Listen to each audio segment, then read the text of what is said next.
So, the title of chapter 14 is Boston. Lewis liked Boston the minute he saw it from the sky. Far beneath him was a river. Near the river was a park. In the park was a lake. In the lake was an island. On the shore was a dock. Tied to the dock was a boat shaped like a swan. The place looked ideal. There was even a very fine hotel nearby. Lewis circled twice, then glided down and splashed to a stop in the lake. Several ducks swam up to look him over. The park was called the Public Garden. Everybody in Boston knows about it and goes there to sit on benches in the sun, to stroll about, to feed the pigeons and the squirrel, and to ride the swan boat. A ride costs 25 cents for grown-ups, 15 cents for children. These are 1970 prices, obviously. It'd be interesting to see if they still had this. I'll Google it.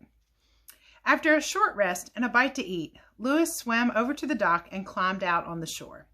The man who was taking tickets for the swan boat ride seemed surprised to see an enormous white swan wearing so many things around his neck.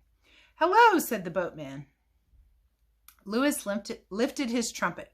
"Go-ho," he replied. At the sound, every bird in the park looked up. The boatman jumped. Boston residents as far as a mile away looked up and said, "What's that?"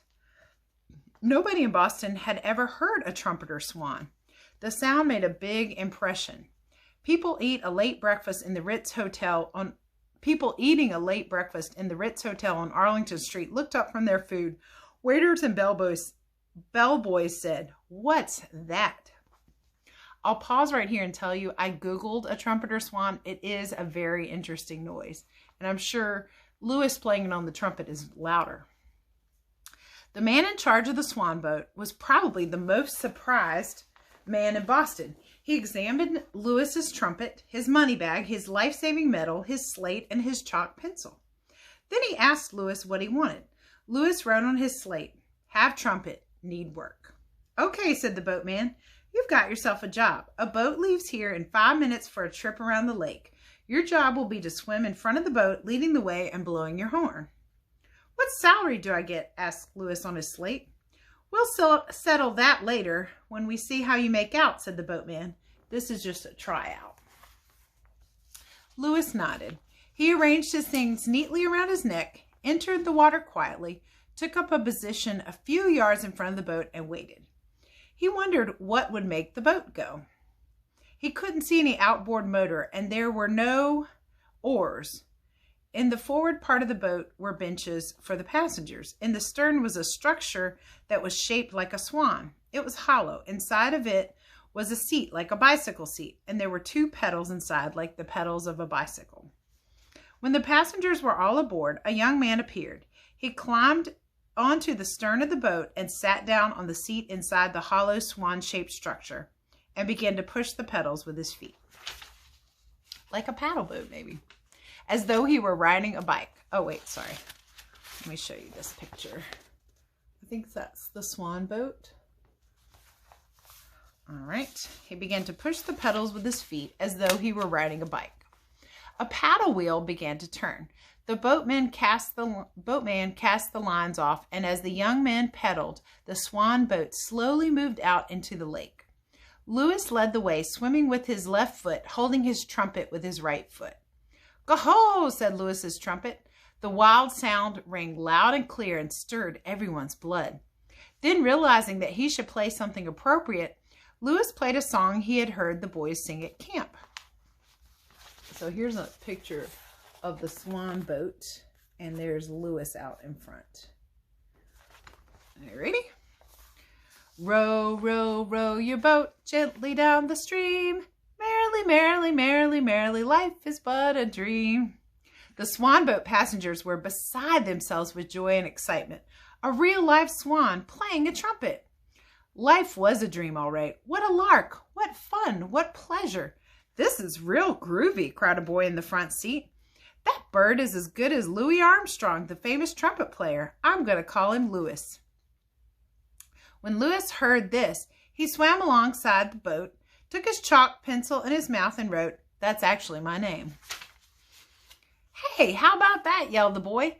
"This swan can write, too. Lewis can write. Let's give him a cheer." The passengers cheered loudly. Lewis swam ahead again, leading the way. Slowly and gracefully, the boat circled the island while Lewis played Gentle on My Mind on his trumpet. It was a lovely September morning, hazy and warm. Trees were beginning to show their autumn colors. Lewis played Old Man River. When the Swan boat docked and the passengers got off, long lines of people were waiting to get aboard for the next ride. Business was booming.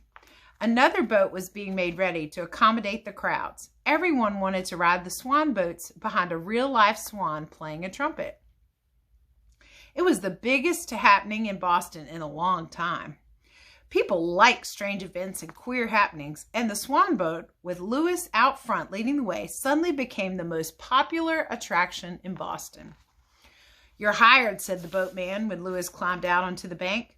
"With you playing the trumpet, I can double my business. I can triple it. I can quadruple it. I can quintuple it. I can sextuple it. Anyway, I'll give you a steady job." Lewis lifted his slate. "What salary?" he asked. The boatman gazed around at the crowds waiting to get aboard. $100 a week, he said. "I'll pay you $100 every Saturday if you'll swim ahead of the boats and play your horn. Is it a deal?" Lewis nodded his head. The man seemed pleased but puzzled. "If it isn't too much to ask," said the boatman, "would you mind telling me why you're so interested in money?" "Everybody is," replied Lewis on his slate. "Yeah, I know," said the boatman. "Everybody likes money. It's a crazy world. But I mean, why would a swan need money? You can get your meals just by dipping down and pulling up tasty plants at the bottom of the lake. What do you need money for?" Lewis erased his slate. "I'm in debt," he wrote. And he thought about his poor father who had stolen the trumpet and about the poor storekeeper in Billings who had been robbed and whose store had been damaged. Lewis knew he must go on earning money until he could pay off what he owed. "Okay," said the boatman, addressing the crowd. "This swan says he's in debt. All aboard for the next ride," and he began selling tickets. The boatman owned several boats, all of them shaped like a swan. Pretty soon, every boat was full and money was flowing in.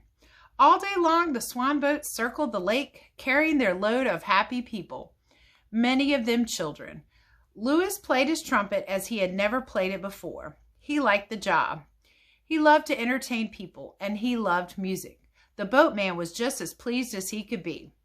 When the day was over and the boats had made their last trip, the boatman walked over to Lewis, who was standing on shore arranging his things. "You've done great," said the boatman.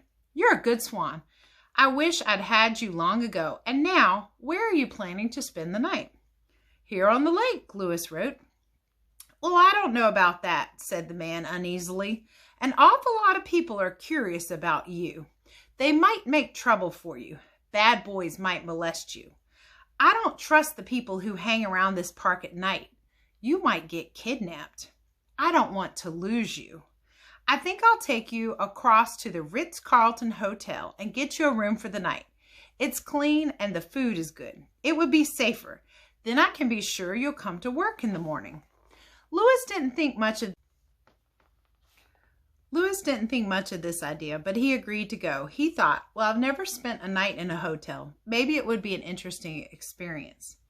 So he walked along with the boatman. They left the park and crossed Arlington Street and entered the lobby of the Ritz. It had been a long, tiring day for Lewis, but he felt relieved to know that he had a good job and that he could earn money in Boston as a musician.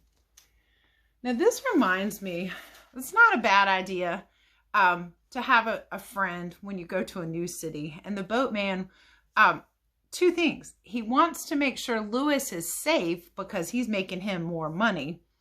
And also, he's protecting his investment. So he kind of has a reason to. He'll make money, but also he wants Lewis to be safe. This reminds me of a hotel in, I think, Memphis, where at a certain time, they would have ducks come out, and the ducks came marching through the lobby in a line, and then they swam in a fountain in the lobby. So who knows? Maybe Lewis will find somewhere to swim, like a fountain in the lobby. We will see what happens next. But he has a job, and it's paying him $100 a week, whereas the old job from the past paid him $100 for the whole summer. So maybe he'll be able to pay off his debt a lot sooner. All right, can't wait to see what happens in chapter 15, and we'll be all caught up.